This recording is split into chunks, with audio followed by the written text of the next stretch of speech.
यहाँ के लोगों के मुसलमान और दलित ज़्यादातर जो है बसपा पे पीयूष यादव के साथ जाने के मूड में है। जान दे, पूरा हिंदुस्तान जान रहा है, बहन जी ऐसा कोई भी नहीं है।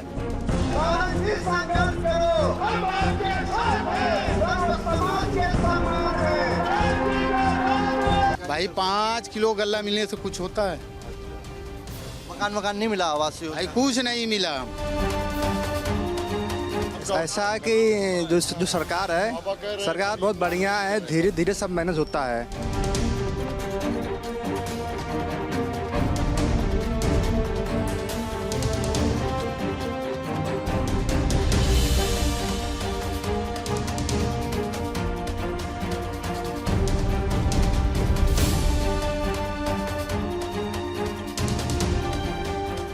तो बड़े मियाँ किधर चले में आज बात करेंगे आजमगढ़ की निजामाबाद सीट की।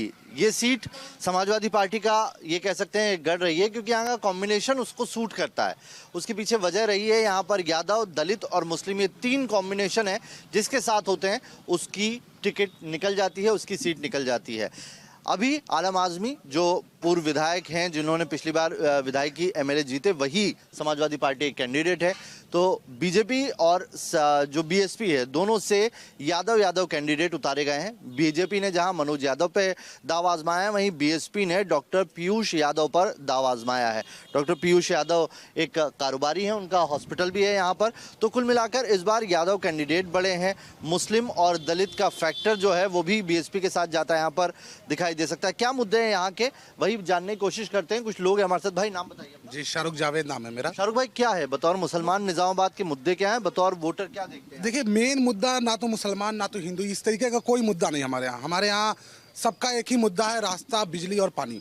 3 रास्ता 2012 के इलेक्शन में हमने आलम बदी साहब को वोट दिया और चुनाव जिताया यहाँ से, लेकिन अखिलेश यादव ने हर तरफ विकास बहाया और हमारी तरफ विकास रुका हुआ था। बुरी तरीके से रास्ता जंजर हालात में है, बिजली की वही हालात है और पानी तो आ ही नहीं रहा है किसी शक्ल से। तो लोग बहुत ज़्यादा परेशान हैं। इस परेशानी के सबब में आलम बदी को इस बार मौका नहीं देने की उम्मीद बना लिए हैं लोगों ने और डॉक्टर पीयूष यादव के साथ लगे हुए हैं। ये ना कुछ रहते हुए सिर्फ समाज सेवी के नाम पे इन्होंने इतना काम हमारे लिए किया है। उसके साथ माइनॉरिटी मिनिमम 80% जो है डॉक्टर पीयूष यादव जी के साथ है। यहाँ का कॉम्बिनेशन बताइए, यहाँ पर कौन कौन सी जातियाँ हैं जिनका फैक्टर काम करता है? देखिए, यहाँ मुस्लिम, यादव और दलित, ये 3 जो है फैक्टर बहुत अच्छा है, और जिसमें यादव और मुस्लिम का फैक्टर ज़्यादा काम आता है। कभी कभी दलित और मुस्लिम का कॉम्बिनेशन काम आता है। इस बार चुनाव में डॉक्टर पीयूष साहब के आने की वजह से यादवों का भी रुझान अच्छा है हमारे साथ। यादव है जी, पीयूष यादव हैं, इसलिए यादवों का रुझान भी बहुत अच्छा है पीयूष यादव के साथ। और माइनॉरिटी बुरी तरीके से नाराज़ है आलम बदी साहब से, तो माइनॉरिटी का भी है, इसलिए चुनाव। बताइए, मौजूदा गवर्नमेंट को कैसे देखते हैं, योगी सरकार के 5 साल को कैसे देखते हैं? योगी सरकार ने हमारे लिए कुछ भी नहीं किया है, तो इस वजह से लोग बहुत बुरी तरीके से उनसे भी नाराज़ हैं। तो कुछ कहा ही नहीं जा सकता इस बारे में। मुसलमान, ये बताइए, 5 साल में मुसलमानों की स्थिति बेहतर हुई है या बेकार? नहीं, बेहतर तो हो ही नहीं सकती, नामुमकिन सी बात है। हमारे यहाँ माहौल इतना ख़राब है, नोटबंदी और लॉकडाउन की वजह से बुरी तरीके से लोग तबाह हुए हैं, बुरी तरीके से। जी, आप बताइए भाई, नाम बताइए। जी, मेरा नाम मोहम्मद वामिक है। क्या है भाई, इस बार के क्या मुद्दे हैं आपके? बुनियादी मुद्दे जो होते हैं वही हमारे भी हैं, जैसा कि भाई ने बताया, बिजली, पानी, सड़क, ये तो फंडामेंटल जो है मुद्दे होते हैं। तो ये काम बिल्कुल नहीं हुआ 5 साल में? एकदम। आप देख लीजिए, आपको सामने दिखाई दे रहा होगा, विधायक जी हमारे यहाँ 4 बार से विधायक हैं, आलम बदी साहब जो है, लेकिन उन्होंने ये तो आप इन सड़कों का हाल देख रहे हैं, ग्रामीण सड़कों का हाल जाके देखें, इससे भी बुरा है। तो बहुत ख़राब और दयनीय स्थिति है यहाँ की। इसलिए इस बार हम लोगों ने मन बना लिया है कि आलम बदी साहब सीनियर ज़रूर हैं और सपा सरकार में भी वो विधायक रहे, लेकिन उन्होंने कुछ खास काम किया नहीं है यहाँ पे। इसलिए हम लोग ये मूड बनाए कि इस बार डॉक्टर पीयूष यादव को जो है लाया जाए। सपा का गढ़ रही है सीट, और अगर मैं ये कहूँ कि यहाँ के कॉम्बिनेशन ऐसा है, दलित, यादव, मुस्लिम, ये तीनों जिसके साथ होते हैं सरकार बन जाती है। तो इस बार कांग्रेस, बीएसपी और क्या कहते हैं बीजेपी, तीनों ने यादव कैंडिडेट उतारा है। तो इसका ऐसा नहीं लगता फायदा फिर से उन्हें मिल जाएगा? नहीं, ऐसा कुछ नज़र नहीं आ रहा, क्योंकि जनता में बहुत ज़्यादा आक्रोश है आलम बदी साहब के खिलाफ। इसलिए मुझे नहीं लगता कि जो उसका बहुत ज़्यादा बेनिफिट उनको मिलने वाला है, और जो कैंडिडेट कांग्रेस या अदर पार्टियों से है वो बहुत ज़्यादा प्रभाव डालने वाले हैं। ठीक है भाई। नाम बताइए अपना, आगे आइए। नाम नहीं, नाम ठीक क्या है ठीक आपका? अरे नाम अबू बकर। अबू साहब, क्या है इस बार के क्या मुद्दे हैं आप लोगों के? बस भाई साहब जो बताया वही मुद्दा है सबका। अभी आप वोट देते हैं, काहे वोट तो देते ही। किन मुद्दों पे देते हैं वोट? मुसलमान बतौर क्या सोचते हैं? योगी गवर्नमेंट में काम हुआ है? योगी गवर्नमेंट क्या काम हुआ वही सब है, सामने देख रहे हो। हाँ, और कौन काम हुआ है? नहीं हुआ काम, कोई नहीं काम हुआ। कोई काम नहीं हुआ। हाँ, गल्ला वल्ला दी है योगी गवर्नमेंट? अरे गल्ला 5 किलो देते हैं, उसमें से भी 5 किलो कट जाता है। हाँ, कौन काट जिस लेता है? कोटा वाले काट लेते हैं, और कौन काट लेते काट लेते हैं, पूरा नहीं मिलता है।